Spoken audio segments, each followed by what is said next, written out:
कहानियाँ कहानियाँ हम सभी ने अपने बचपन में कभी अपने दादा से तो कभी दादी से, कभी नाना से तो कभी नानी से ज़रूर सुनी होंगी।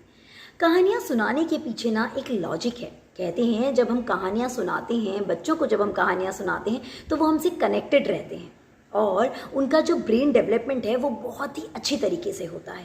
और अगर आप लाइफ के कुछ लेसन्स उन्हें बताना चाहते हैं तो कहानियों के थ्रू उन्हें बता सकते हैं। आज की जो कहानी है वो कहानी है तेनाली राम की। तेनाली राम एक ऐसी पर्सनालिटी जिनकी कहानियाँ सुन के अभी भी हम इंस्पायर होते हैं, हमें बहुत इंस्पिरेशन मिलती है। तेनाली राम राजा कृष्णदेव राय के प्रिय सलाहकारों में से एक थे। जब भी वो किसी मुसीबत में फंसते तो तेनाली उन्हें चुटकियों में बाहर निकाल देते। तो आज जो कहानी लेकर आई हूँ वो कहानी है लालची ब्राह्मण। तो चलिए कहानी शुरू करते। राजा कृष्णदेव राय की माँ बहुत ही पूजा पाठी थी। एक दिन उन्होंने कृष्णदेव राय से ब्राह्मणों को पके आम दान में देने की इच्छा जाहिर की। कृष्णदेव राय ने तुरंत ही अपने सेवकों से आमों का इंतजाम करने के लिए कहा। उसी रात उनकी माँ का देहांत हो गया।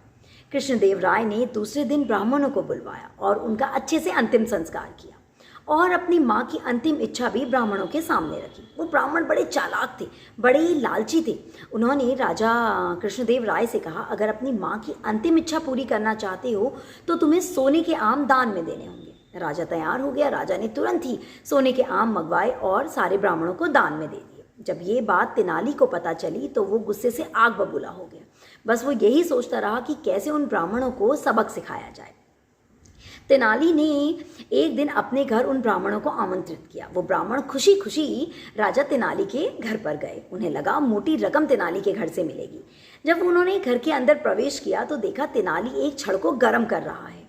तेनाली ने बोला कि मेरी माँ को गठिया था और मैं आप सबके पैर जलाना चाहता हूँ। ये बात सुनते ही ब्राह्मण समझ गए और वहाँ से भाग खड़े हुए और उन्होंने तेनाली के घर पर वो सोने के पके आम भिजवा दिए। तेनाली उन आमों को लेकर राजा के पास गया और बताया कि कैसे वो ब्राह्मण आपको बेवकूफ़ बनाकर चले गए। तो ये थी छोटी सी तेनाली की कहानी, सूझबूझ की कहानी। तो चलिए फिर ऐसी ही कहानियों के साथ आपसे मिलती रहती हूँ। नमस्कार।